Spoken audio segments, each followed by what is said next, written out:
Glória a Deus, queridos irmãos, recebam a paz do Senhor Jesus. Gentileza, tome seu assento. Muito obrigada pela recepção. Glória ao nome do nosso Deus por essa noite, por essa oportunidade, porque Ele nos trouxe até aqui. Glória ao nome de Jesus. Eu já vou pedir para que você vá localizando na sua Bíblia o livro do profeta Ezequiel, capítulo de número 1. Enquanto a gente vai localizando o livro do profeta Ezequiel, capítulo de número 1, eu quero falar da minha alegria e da minha gratidão em estar fazendo parte desses dias com vocês. Que Deus em Cristo abençoe a vida de todos os jovens, adolescentes dessa casa, a todos os irmãos que nos recebem aqui nessa noite. Muito obrigada pela oportunidade. Eu quero louvar a Deus e agradecer a Deus pela vida do pastor Tony e pastor Edson e os líderes dos jovens e adolescentes, irmã Marluce e cooperador Mateus. Deus abençoe, muito obrigada pela recepção, pela receptividade. Nós estamos muito alegres de estar aqui com vocês nessa noite. É um privilégio para mim, uma honra estar ao lado do meu esposo. Como ele disse, a gente não tinha muitas oportunidades de estarmos juntos. E ultimamente Deus tem nos dado muitas oportunidades para a glória do nome dele. Estou muito alegre de estar aqui com vocês e tenho uma palavra para compartilhar ao seu coração.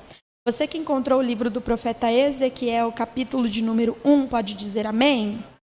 Amém. Mantenha aberta a sua Bíblia. Eu vou rapidamente apresentar para vocês um material que eu trouxe aqui.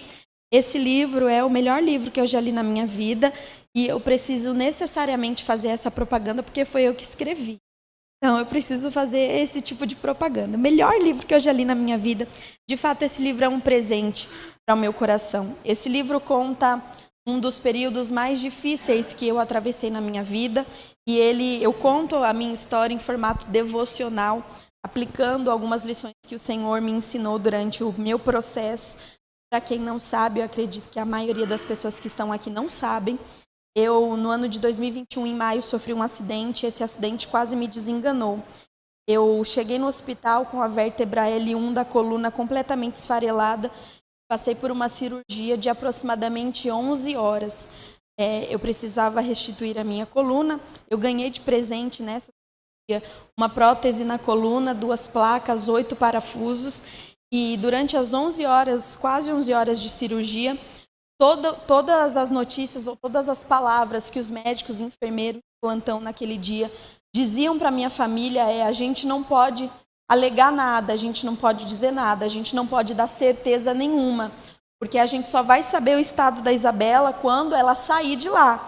Só quando ela sair que a gente vai dizer se ela vai andar ou não, só quando a cirurgia acabar que a gente vai poder dizer como ela vai estar ou não. Mas enquanto os médicos diziam isso do lado de fora, do lado de dentro, no centro cirúrgico, um homem de branco se aproximou de mim, colocou a mão na minha cabeça e me declarou a palavra e disse: não se preocupe, porque vai ficar tudo bem. E como Ele é o dono da última palavra, como Ele é o que garante a nossa vida, embora os médicos que são especialistas na área da ortopedia, da neuromedicina, eles tinham as palavras dele e diziam: nós não podemos alegar nada, a gente não tem certeza de nada, a gente não pode falar nada. Enquanto isso, o médico dos médicos olhava para mim e dizia: eu já tenho a resposta, fique tranquila porque vai ficar tudo bem. Eu costumo resumir o meu testemunho da seguinte forma: foram 11 horas de cirurgia, 2 placas, uma prótese, 8 parafusos e nenhuma sequela, porque ele me disse que ficaria tudo bem. Mas o que eu compartilho fundamentalmente nesse livro é o pós-milagre, porque o pós-milagre é o que a gente quase nunca tem acesso, Jesus curou um paralítico, mas e o que aconteceu com ele depois? O que acontece depois da cura? E eu conto nesse livro o que acontece depois da cura. Depois da cura, depois de ter a minha vida restituída e depois do livramento que o Senhor me deu, o diabo todos os dias, durante os 45 dias que eu fiquei de cama, dizia assim para mim: você nunca mais vai ser a mesma. Você nunca mais vai levantar. E eu já estava andando, irmãos. No dia seguinte, pós-cirurgia, eu já estava andando, mas eu tive que ficar 45 dias em repouso. Eu andava durante 10 minutos em casa e não conseguia mais, porque parecia uma corrida muito intensa, de tanta dor que eu sentia. E aí eu deitava na cama e o diabo dizia: tu nunca mais vai ser a mesma. Mas o mesmo Deus que me visitou durante a cirurgia foi o Deus que me sustentou no processo. E Ele disse para mim, lembra do que eu te falei? Vai ficar tudo bem. E eu tive que vencer o medo, eu tive que vencer a incredulidade, eu tive que vencer. Por isso o título do meu livro é Põe-te em Pé, prosseguindo após um trauma. Como prosseguir depois de uma situação tão difícil? Como prosseguir, como ir adiante depois de um evento que divide a sua vida em antes e depois? Eu escrevi aqui nesse livro algumas chaves que o Senhor me deu e algumas respostas para essas perguntas. Esse livro é um livro que é um presente e eu tenho recebido, desde que nós lançamos esse livro, que foi no dia 28 de novembro do ano passado, eu tenho recebido muitos testemunhos sobre o que Deus tem feito através da leitura desse livro. E eu não tenho dúvidas que você lendo vai impactar a sua vida e vai mudar algo aí dentro de você. Não tenho nenhuma dúvida disso. Se você quiser adquirir hoje esse livro, nós estaremos ao final do culto ali à frente. Você pode passar lá. A gente aceita Pix, aceita cartão de crédito, de débito, dinheiro. Você só não leva hoje se você não quiser. Comprando esse livro, você vai estar plantando uma semente no nosso ministério e investindo na sua vida espiritual, tá bom? O valor do livro é R$ 39,90 e, como eu falei, todas essas condições de pagamento disponíveis. Amém?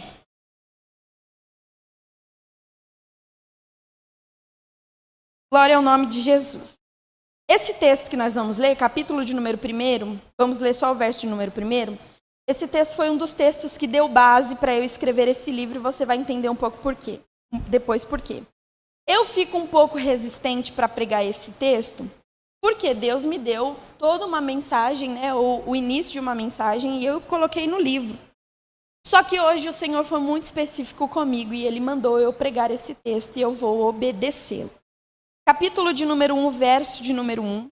A minha versão é a King James atualizada, então pode estar um pouco diferente da sua, mas o sentido é exatamente o mesmo. Diz assim o texto sagrado. E aconteceu no 5º dia do 4º mês do meu 30º ano, que eu, sacerdote Ezequiel, filho de Buzi, vivia na Babilônia, às margens do rio Quebar, junto com os judeus que haviam sido levados para lá e expatriados e prisioneiros. E aconteceu que os céus se abriram e eu tive visões de Deus. Pode dizer amém por essa palavra?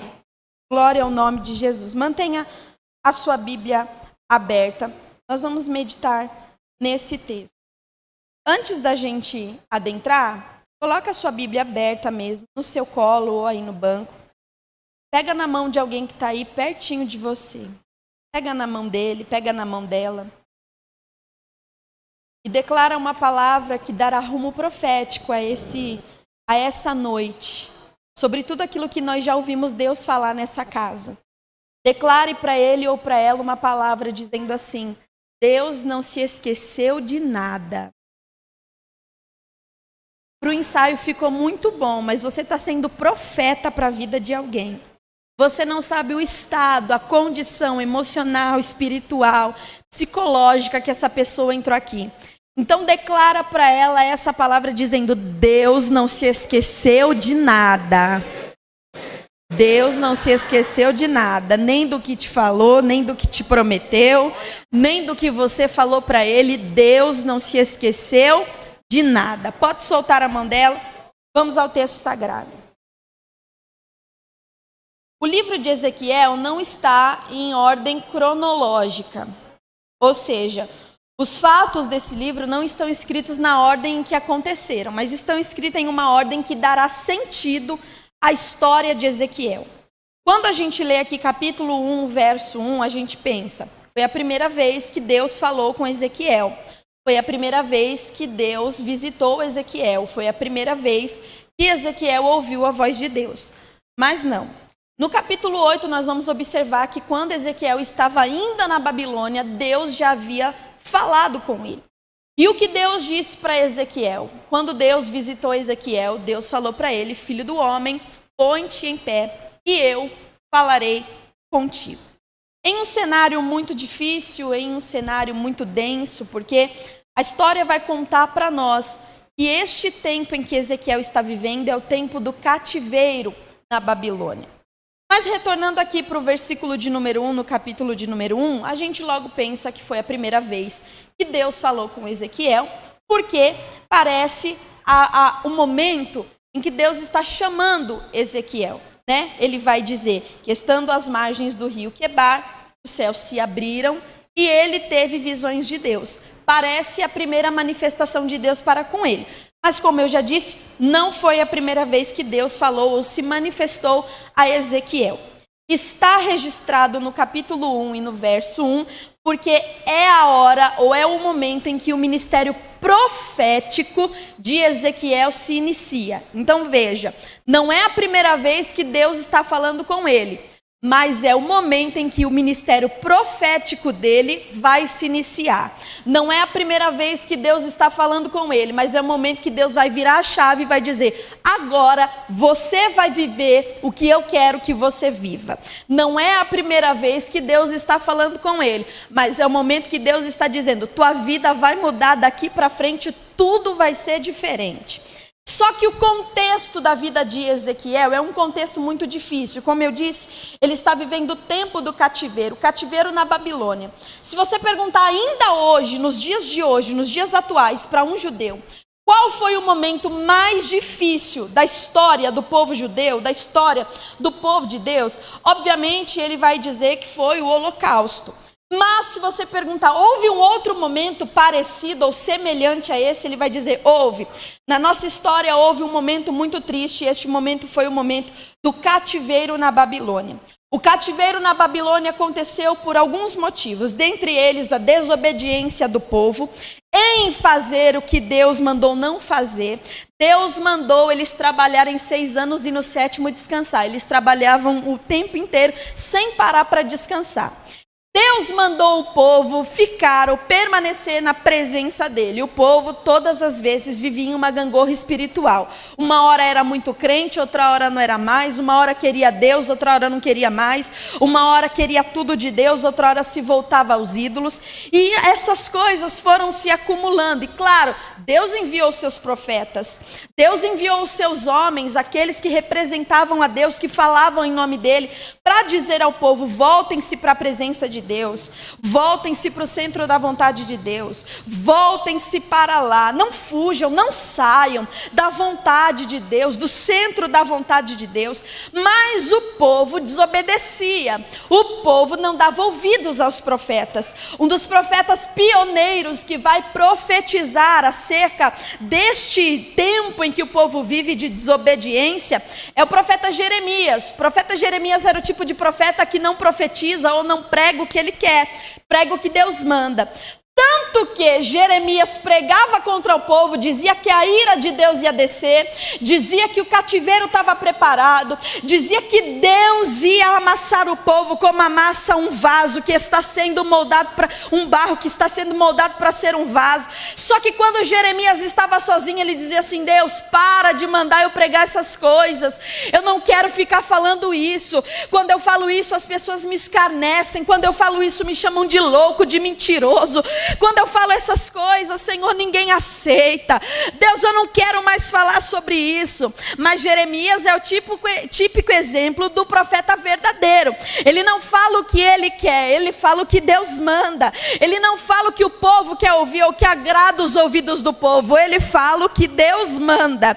E um dia a palavra do Senhor vai vir a Jeremias e o Senhor vai dizer: Jeremias, diga para o povo que uma nação subirá contra eles, e que quando essa nação subir contra eles, eu os levarei a cativeiro. Diga para eles que eu os entregarei nas mãos de Nabucodonosor. E quando Nabucodonosor vier e a Babilônia sitiar a cidade, diga que não é para ninguém apresentar resistência.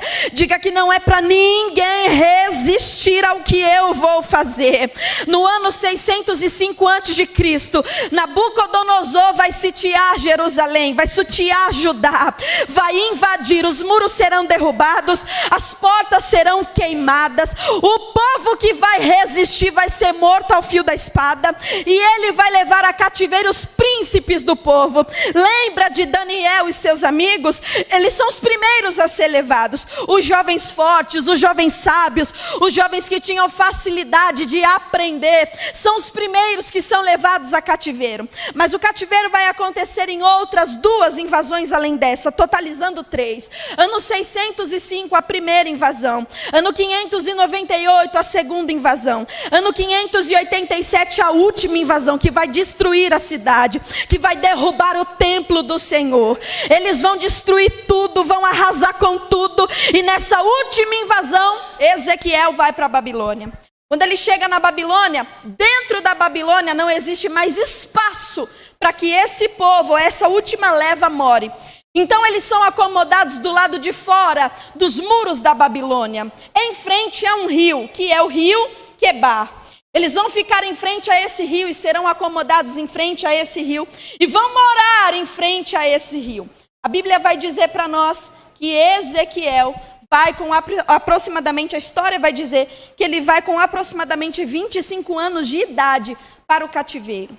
Isso significa muita coisa, e eu vou pedir para que você redobre a tua atenção agora.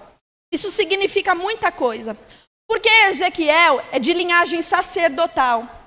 Ezequiel é filho de sacerdote, neto de sacerdote, então ele é o próximo sacerdote de sua família. É assim, ele vem de uma linhagem. Toda vez que um menino nasce numa casa sacerdotal, toda vez que um rapazinho nasce em uma família sacerdotal, ele está destinado a ser o próximo sacerdote da família. Ezequiel nasceu em uma casa sacerdotal, ele seria o próximo sacerdote da família. Só que há uma curiosidade: todas as vezes que nasce um menino numa família sacerdotal, ele já nasce com uma vida diferente. Ele já nasceu para ser diferente. Diferente como, Isabela? Diferente da seguinte maneira: como ele, aos 30 anos de idade, vai assumir o sacerdócio, como ele, aos 30 anos de idade, vai ser um sacerdote, ele, desde que nasce, precisa se preparar para aos 30 anos ser um sacerdote. Ou seja, ele não come o que todo mundo come, ele não veste o que todo mundo veste, ele não canta o que todo mundo canta, ele não faz o que todo mundo faz, ele não vai onde todo mundo vai, ele não cresce como todo mundo está crescendo. Ele é aquele típico exemplo de quando a nossa mãe olha para a gente e diz: mas você não é todo mundo. Ele é o típico exemplo de jovem assim. Ezequiel não pode fazer o que todo mundo faz, ele nasceu para ser diferente. Ezequiel não pode ir onde todo mundo vai, ele nasceu para ser diferente.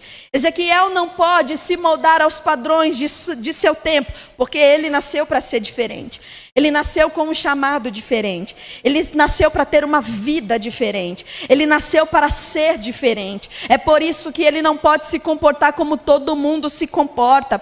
É por isso que ele não pode viver o que todo mundo vive. É por isso que ele não pode fazer o que todo mundo faz, porque ele nasceu para ser diferente. E tendo nascido para ser diferente, ele vai ser privado temporariamente de algumas coisas. Ezequiel vai viver uma vida de separação.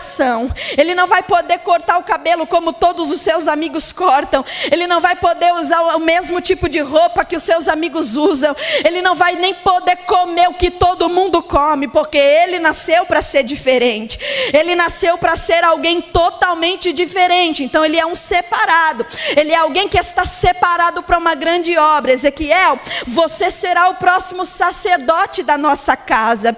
Ezequiel, você nasceu para ser um sacerdote. Ezequiel, o que te conforta em se separar tanto, em se santificar tanto, em não ser parecido com todo mundo, em não fazer o que todo mundo faz, é a garantia de que você um dia será um sacerdote. É a garantia de que você um dia vai colher os frutos de tudo que você tem plantado até aqui. Ezequiel, como você nasceu para ser diferente, você vai ter que ter uma vida diferente, mas não se preocupe. Aos seus 30 anos de idade, verdade, a recompensa virá. Quando chegar o tempo que Deus estabeleceu, a sua recompensa virá.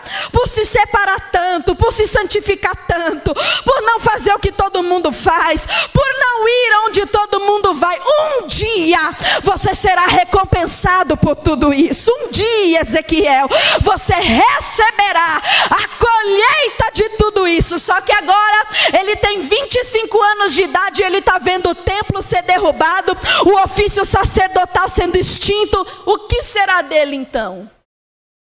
Se toda uma vida ele se preparou para aquilo e agora ele está vendo aquilo, não existe mais diante dele. Porque na Babilônia não existe templo, não existe sacerdote, não existe oferta, não existe sacrifício, não existe nada. Então parece que tudo foi jogado no lixo. Sabe todo o tempo de separação? Lixo. Sabe todo o tempo de renúncia? Para quê? Sabe todo o tempo em que ele se dedicou a aprender o ofício? Para quê? A impressão que eu tenho ao me colocar no lugar de Ezequiel é a impressão de um momento de grande frustração.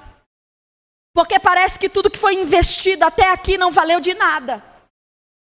A minha expectativa, falando numa narrativa de Ezequiel, a minha expectativa era: fiz tanto para receber o equivalente. Me dediquei tanto porque tinha um propósito. Eu tinha um plano. Eu tinha uma garantia. Eu tinha na minha mente que se eu me dedicasse muito, se eu me separasse muito, se eu me santificasse muito, eu receberia o que eu estava esperando receber. Só que agora eu estou vendo que nada valeu a pena. E eu estou pregando para a gente que está exatamente assim. Parece que todo o sacrifício, todos os propósitos, todas as campanhas, todas as orações, todas as vezes que você disse não, mesmo podendo dizer sim porque não tinha ninguém perto, ninguém ia saber, mas você disse não por temor, você disse não por amor a Deus, você disse não porque acreditava na chamada. Parece que tudo não passou de uma ilusão, não valeu a pena. Para que se separar tanto? Para que se santificar tanto? Para que se dedicar tanto? Para quê? Para nada. Se eu estou vendo que agora diante de mim, nada valeu a pena. Por que é que eu me separei durante tanto tempo?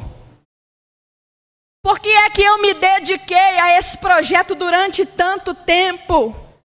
Se eu estou vendo tudo diante de mim agora, escorrer pelas minhas mãos. A ideia que se tem é que de fato não valeu a pena. A ideia que se tem, diante dessa grande frustração, é que foi em vão todo o sacrifício feito, toda a oração feita, todo o propósito estabelecido, todo o sacrifício feito. A impressão que se tem é que diante de alguns eventos, o que eu tinha como expectativa de vida, viver em Deus, porque a ideia é, estou fazendo para viver em Deus o que Ele disse que eu viveria. Estou me esforçando para viver em Deus o que Ele disse que eu iria viver.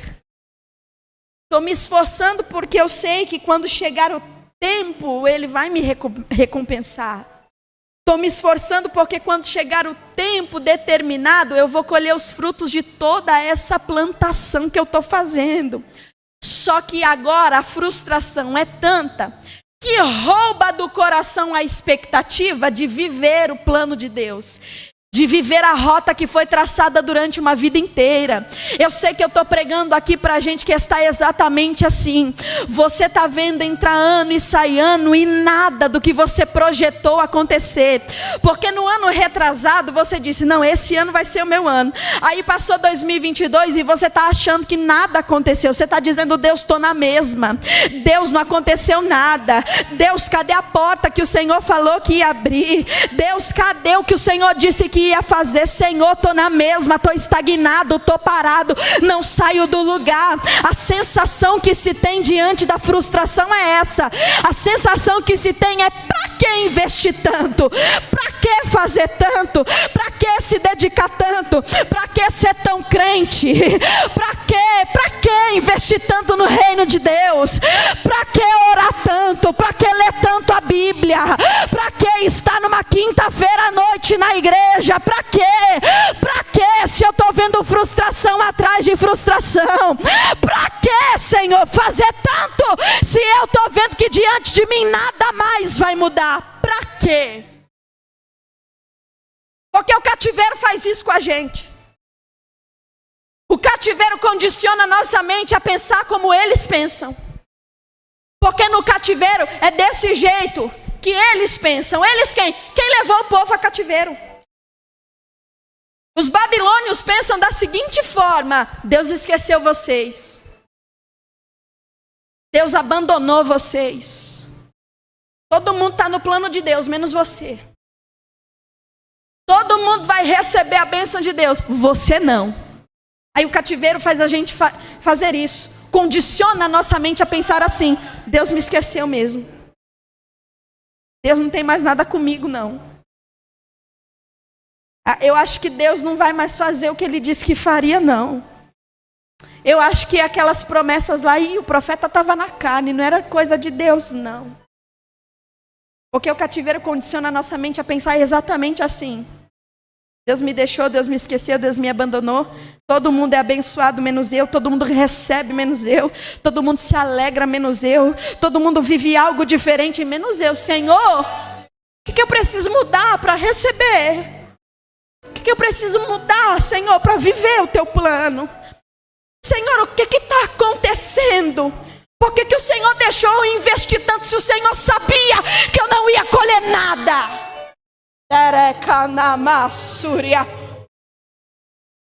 Por que o Senhor deixou eu investir tanto tempo em oração sobre aquilo se o Senhor sabia que não ia dar certo? Candarábia. A impressão que se tem é essa, de esquecimento, de abandono, de perda, de frustração. Fui esquecido por Deus, fui abandonado por Deus. Perdi tempo investindo em coisas que jamais aconteceriam. Estou frustrado agora.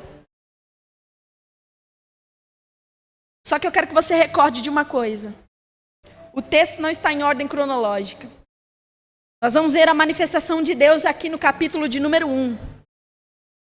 Mas lembre-se, antes de sair de Jerusalém, antes de sair de Judá, Deus declarou uma palavra sobre Ezequiel. Uma palavra que não seria especificamente para aquele dia, mas seria para um tempo de sua vida. Que tempo? Esse tempo. O tempo do abandono. O tempo da sensação de esquecimento.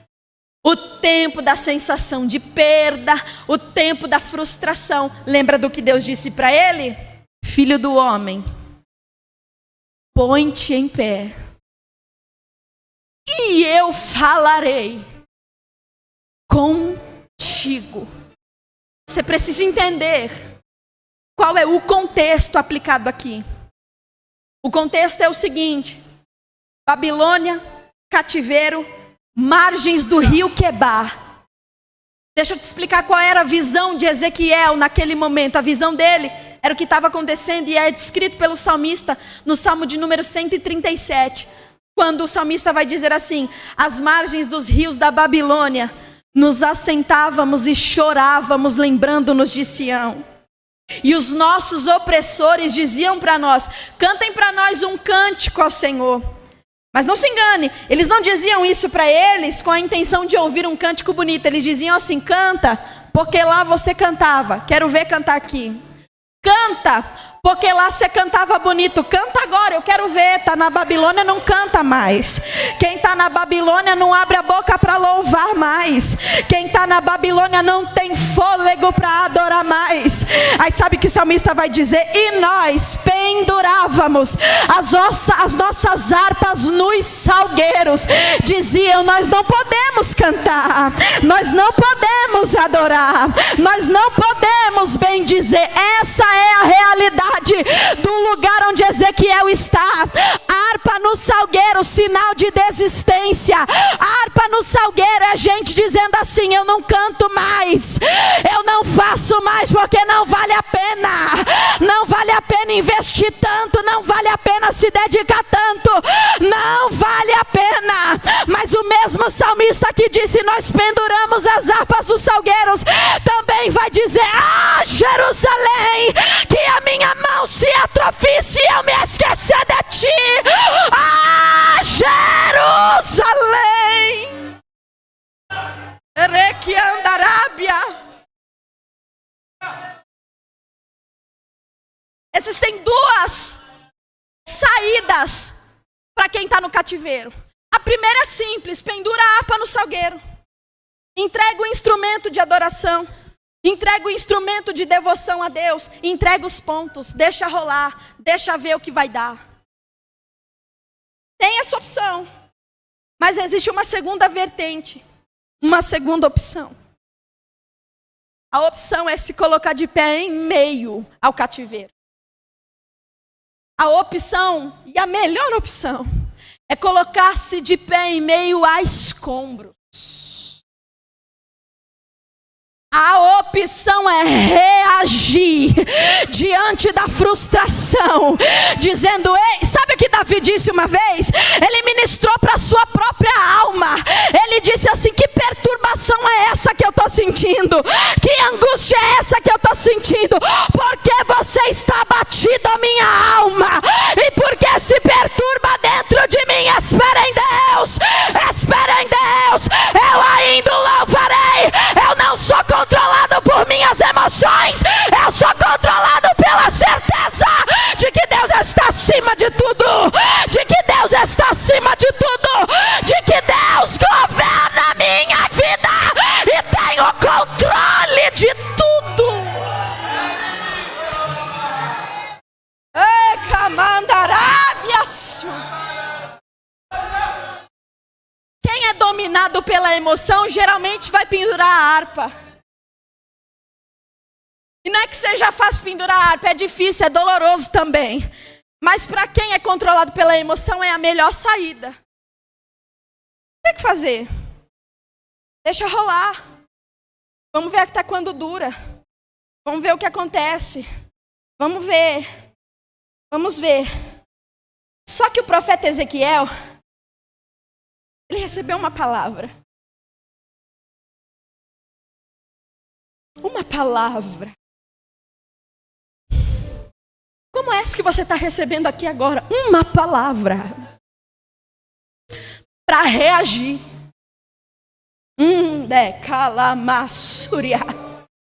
Para sacudir a poeira. Para levantar, mesmo não vendo nada, mesmo não enxergando nada, mesmo não tendo acesso ao que vai acontecer se ele levantar, ele toma uma decisão: eu não vou pendurar harpa no salgueiro, eu não vou dar minha vida na mão do destino, a minha vida está na mão de Deus, a minha vida está na mão de Deus, e se há confiança em mim, para crer que ele sabe o que é melhor, eu vou levantar no meio do cativeiro, eu vou reagir no meio da opressão, eu vou reagir. Essa frustração não vai dominar minha mente, essa frustração não vai dominar minha alma, eu vou reagir. Pegue na mão de alguém agora e diga: reaja, reaja, reaja.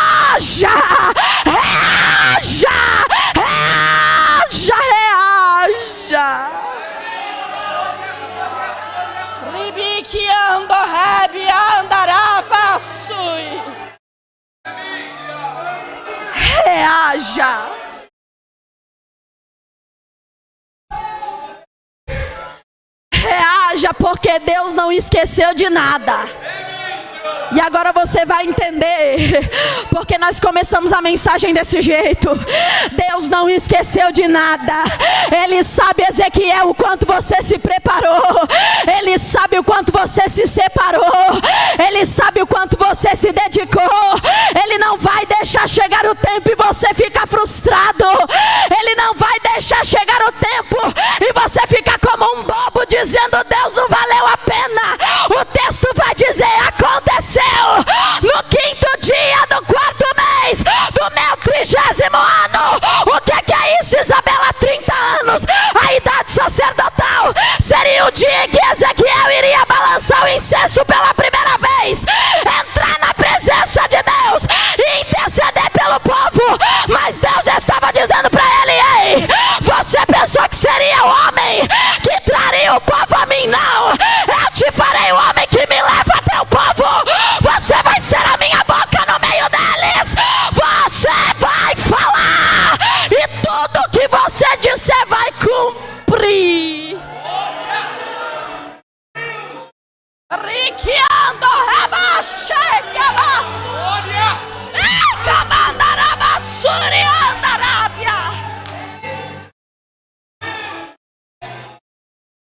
Presta atenção.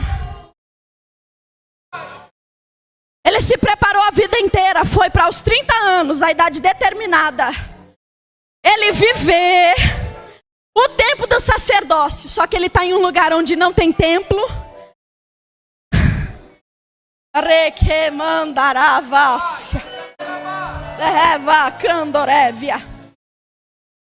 Porque o que Deus vai fazer vai inaugurar um novo ciclo na família de Ezequiel. Todo mundo foi sacerdote, você será o próximo. Deus está dizendo: vai não. Não vai não. Eu vou inaugurar um ciclo na tua família. E esse ciclo inaugural vai começar em você. Aleluia. Aleluia. Alguém precisa entender essa verdade. Deus estava dizendo: Ezequiel, o que eu vou fazer com você, eu não fiz com teu avô e nem com teu pai. Por isso eu deixei você ser transportado daquela terra para lá, para cá. Porque se você ficasse lá, você viveria a mesma coisa que eles viveram. E eu não tenho ciclo repetitivo para você. Eu tenho uma espiral que vai subir e vai inaugurar um tempo novo na tua família, um tempo novo na tua casa. Porque é que você quer viver os mesmos milagres que eles viveram? Se eu tenho coisas maiores para você, se eu tenho um novo ciclo para você, se eu vou inaugurar em você. Ninguém naquela casa tinha diploma até você, porque assim diz o Senhor: eu vou te dar, e você vai inaugurar um novo tempo na tua família. Ninguém naquela casa, ninguém naquela família havia conquistado a casa própria até você, diz o Senhor, porque eu te darei, e você vai inaugurar um novo ciclo na tua família. Há alguém na tua família que tem um ministério elevado? Ninguém, até você, porque quando chegar na tua vez, eu vou fazer o que nunca fiz. Eu vou fazer o que nunca fiz. Para você saber que não aconteceu do jeito que você queria. Mas o fato de não acontecer do jeito que você quer, não quer dizer que não vai acontecer nada. Diz o Senhor para alguém: você confia no meu plano ou não?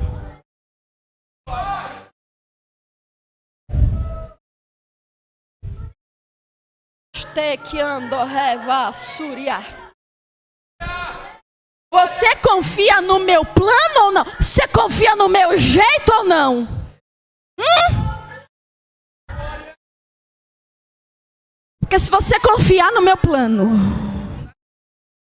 e se você confiar no meu jeito, você vai ver que não foi do jeito que você pensou, porque o que eu tinha, o que eu tenho, o que eu farei é bem maior, é bem melhor, é bem maior, é bem melhor. É o que Paulo vai declarar aos Efésios: ora, aquele que é poderoso para fazer infinitamente mais do que pedimos ou pensamos. Se prepara para viver o projeto de Deus, se prepara para viver o plano de Deus. Vai ser do jeito dele, vai ser do jeito dele. Olhos não viram, ouvidos não ouviram, não desceu pro coração, mas está pronto, está preparado, está preparado, está preparado.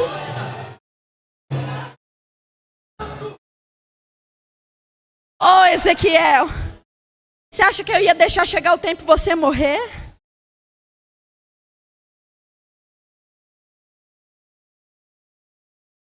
Acho que eu esqueci de tudo que eu te falei? Você acha que eu esqueci de tudo que a gente conversava naquelas madrugadas? Esqueci de nada. Tem muita coisa que você já não lembra, mas eu não esqueci de nada.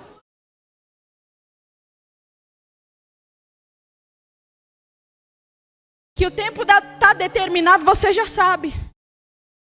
Só que a pergunta da tua alma é: Senhor, quando chegar o tempo, será que vai ser outra frustração?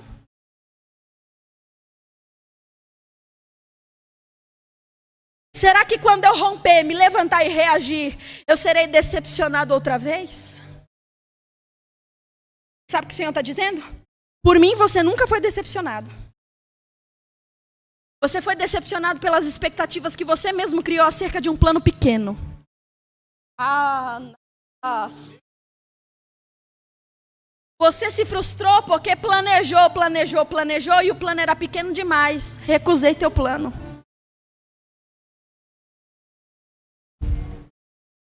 Em mim não há decepções para você.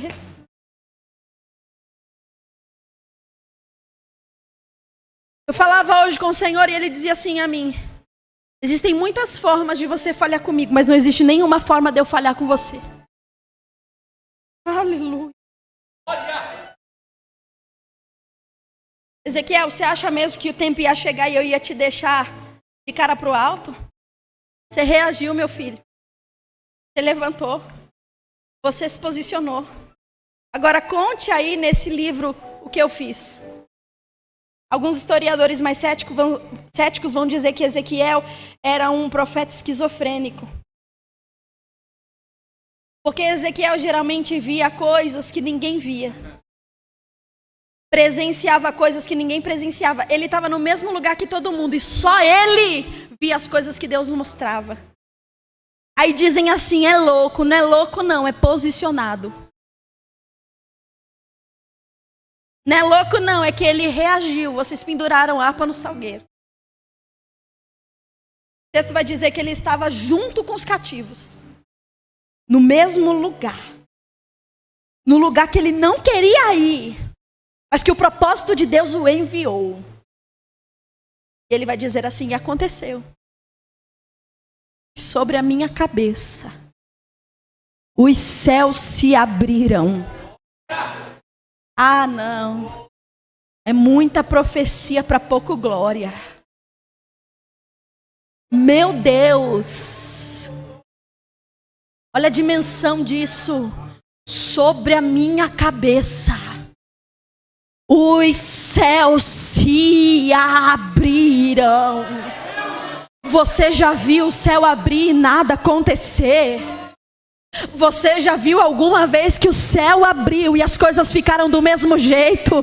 Ele está dizendo: daquele dia em diante eu nunca mais fui o mesmo. Daquele dia em diante minha vida nunca mais foi a mesma. Levante a tua mão, eu vou profetizar sobre aquilo que Deus tem me dado ordem. Assim diz o Senhor, e vai receber só quem quiser. Assim diz o Senhor: se prepara para um novo período, para uma nova estação. Que estação, Isabela? Que período? Que tempo é esse? O tempo do céu aberto,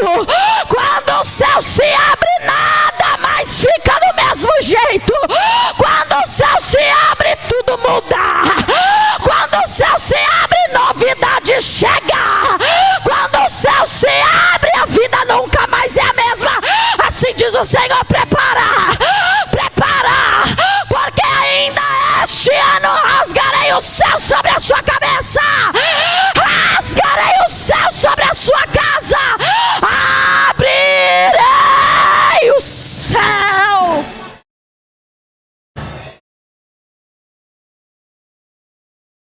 Reque alabashuri.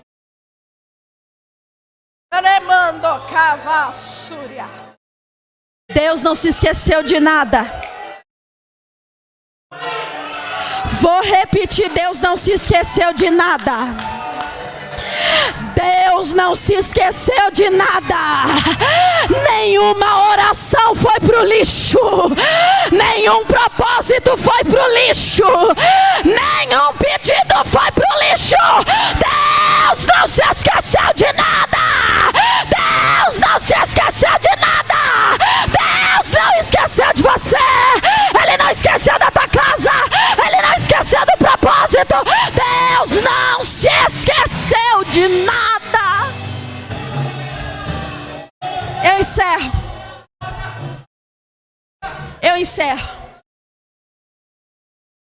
Reque andaraba shuri candaravia.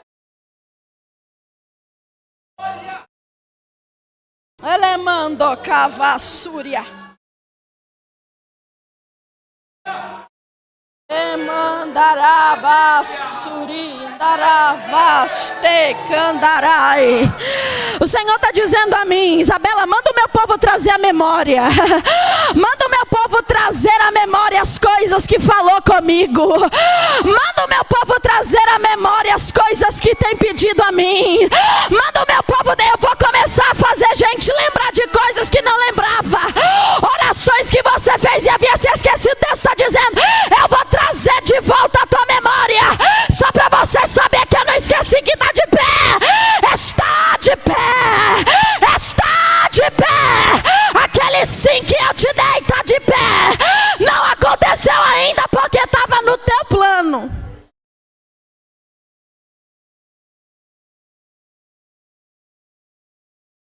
Só que porque você reagiu.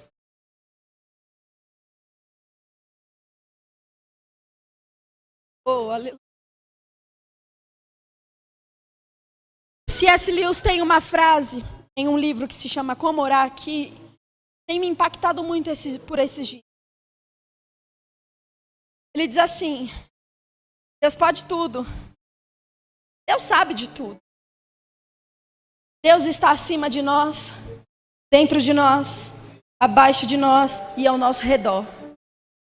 Ele é absoluto. Mas Ele dá aos seus servos a dignidade de serem participantes das coisas que Ele faz. Aí ele vai fazer uma comparação, vai dizer assim: porque Deus sabia que nós teríamos necessidade de comer e de beber. Deus sabia que nós teríamos necessidades fisiológicas. Por que Deus não criou no nosso corpo um sistema que se autoalimenta, que faz as suas necessidades sem precisar da gente? Porque Deus dá aos seus servos a dignidade de serem participantes das coisas que Ele faz. Aí Ele vai trazer para o campo espiritual e vai dizer assim: por isso tem orações que Deus só está esperando você fazer para Ele agir.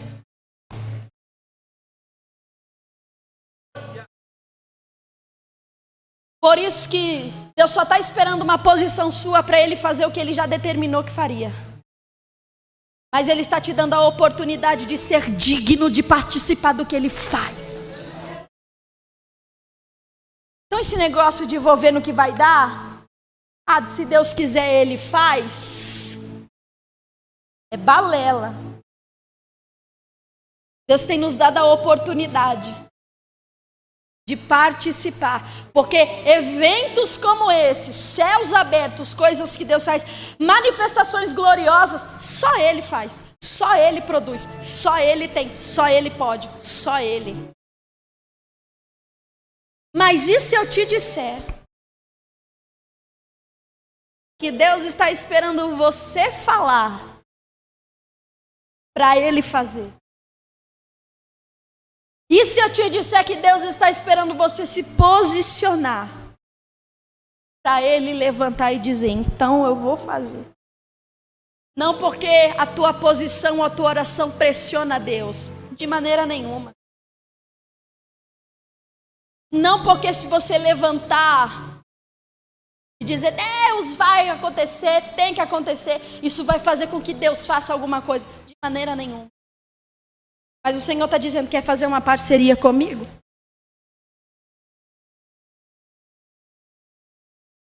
Quer participar do que eu vou fazer?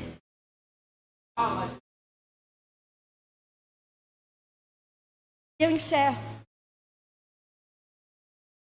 Fala de C.S. Lewis, é muito sábio, ele diz assim, porque Deus nos dá essa dignidade, participar das coisas que Ele faz. Ele entrega na nossa mão também a responsabilidade do nosso futuro. Como assim, Isabela? Quer dizer que então eu decido o meu futuro? Basicamente sim. Deus já sabe o que vai acontecer amanhã, sim ou não? Mas dependendo da tua atitude hoje, Ele muda o amanhã. Dependendo do que você fizer hoje, Ele tem poder para visitar o teu futuro e mexê-lo.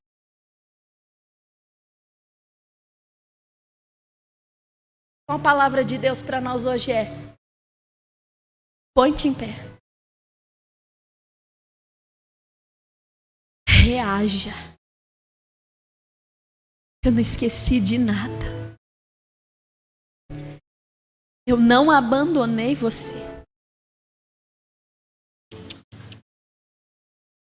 Eu não deixei você sozinho, não. A tua sensação foi de estar sozinho, mas eu sempre estive bem ali do seu lado. O teu sentimento foi de abandono, mas eu chorei junto com você. O Espírito Santo está dizendo, eu estava lá. Aquelas noites que você não conseguia dormir de tanta angústia, eu estava lá. Estava lá. Por mais que você esteja dizendo agora que desistiu, que abandonou, que esqueceu, que não quer mais, eu preservei tudo, está tudo aqui. Se você reagir, se você levantar, se você acreditar, eu libero as coisas que já falei ao seu respeito.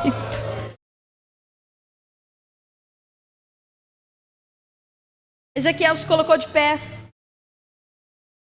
e foi o profeta do cativeiro.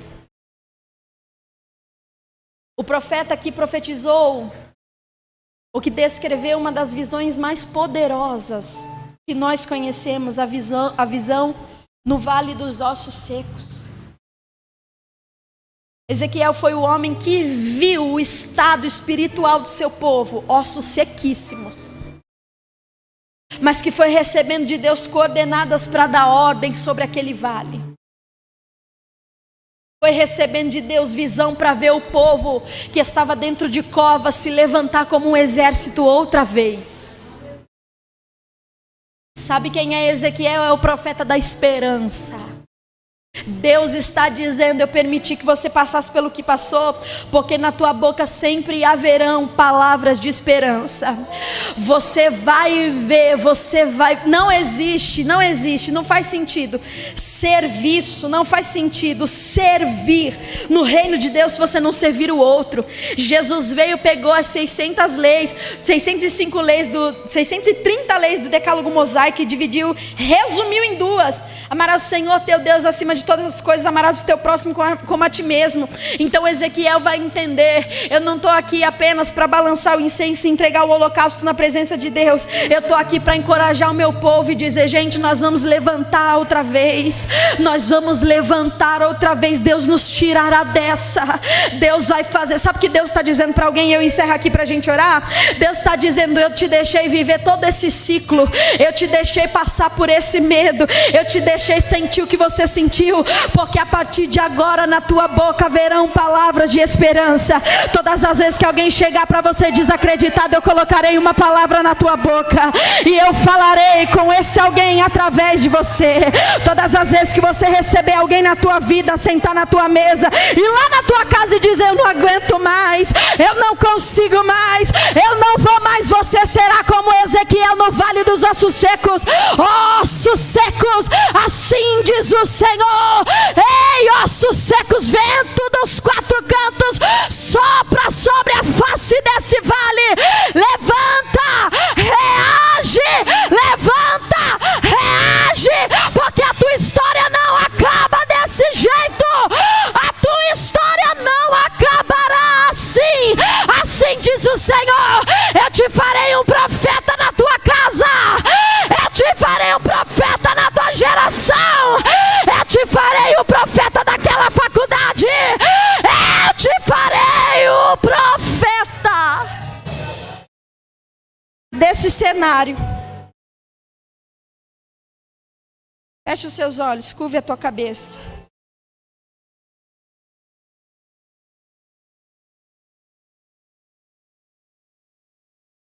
Anarava Surya Kebanaramastu que andaraba Suri Nehevia Rebiando Keva Suri andarava Stui Kandarava Remando Keva Suri andarava Kandarabia. Ele sabe,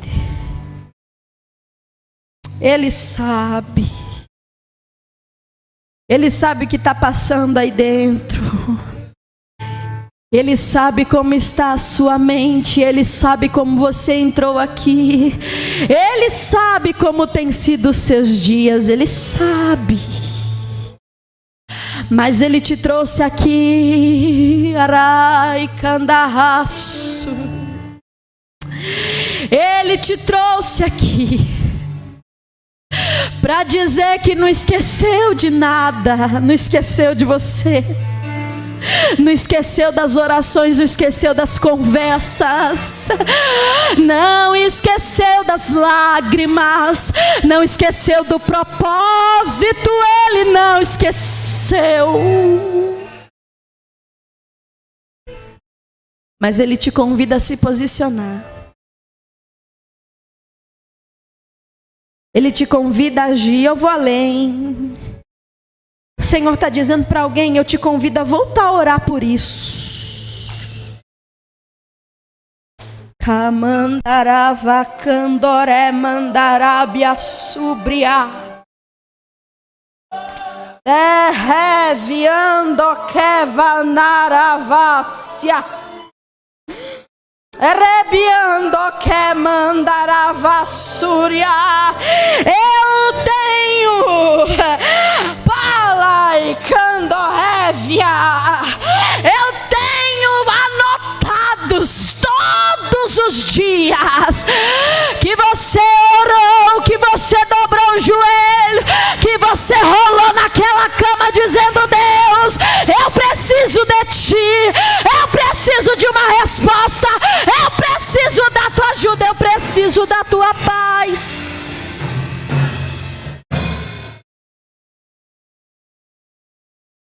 Eu não vou falhar. Eu não vou falhar. Agora, como autoridade,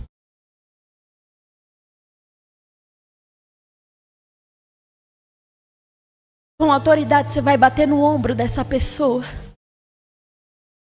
e declarar como Ezequiel, como um profeta, sobre esse vale, sobre esse cativeiro, dizendo para ele e para ela: Deus não esqueceu, viu? Vamos fazer no 3, para a gente fazer todo mundo junto e ficar bem profético. Oh, aleluia, sinto uma graça de Deus nos abraçando aqui. No 3, na autoridade do nome de Jesus, Ele vai encher você aí. Agora tu vai ser um profeta para quem está do teu lado. Você vai ser o vaso de Deus, o vaso que Ele vai usar agora. Para quem sentou do seu lado, Deus não colocou ninguém aleatoriamente do lado do outro, não. Ele te colocou aí perto dessa pessoa por um propósito. Então no 3 você vai declarar para ele ou para ela, dizendo: Deus não esqueceu não, viu? Vai se enchendo de autoridade aí, vai reagindo agora. Ah, Isabela, mas essa palavra é para mim. Declara para o outro, fala para o outro, profetiza para o outro que ele cuida de você também. Orebacando, oremanda, arábia. Se enche de autoridade. 2, já vai mirando para alguém, você vai declarar. 3, olha para essa pessoa e diga: ele não esqueceu, viu? Ele não esqueceu. Ele não esqueceu, está guardado no bom depósito. Está guardado, está registrado. E no tempo certo vai manifestar. Ele não esqueceu. Eu encerro. Alguém aqui nessa noite que está afastado dos caminhos do Senhor, ou que nunca recebeu Jesus como seu único e suficiente Salvador, mas nessa noite deseja recebê-lo, deseja fazer um compromisso com o Senhor, uma aliança com Ele, deseja entregar a sua vida para Jesus, dizendo: Senhor, eu quero viver tudo que o Senhor falou. Eu quero viver essa novidade na minha vida. Eu quero viver o que o Senhor tem para mim. Eu estou cansado de viver os meus planos. Deixa eu viver o seu agora. Deixa eu fazer do teu jeito agora. Existe alguém aqui no nosso meio que esteja afastado, ou que nunca aceitou a Jesus e nessa noite deseja receber Jesus, aceitar ou retornar? Se você estiver aqui, vem até a frente, nós vamos orar por você. Há alguém nessa noite? Olha para quem está do seu lado e diga assim para essa pessoa: está tudo bem você e Jesus? Fica com medo? Não, pode perguntar. Se for salvo, vai dizer: glória a Deus, aleluia. Comigo e com ele está tudo bem. Mas se essa pessoa que está perto de você não disse nada, deu uma risadinha, olhou para o chão, deu aquela disfarçada, agora é hora do missionário que mora em você fazer o convite e dizer assim: se você quiser ir lá na frente, eu vou lá com você. Hoje o céu está te dando uma oportunidade de viver o plano dele, de viver do jeito dele, de viver a vida dele. Há alguém aqui nessa noite? Não há? Que Deus abençoe e conceda uma nova oportunidade. Só mais uma vez para ficar registrado, olha para pelo menos 2 pessoas e diga: Deus não esqueceu de nada.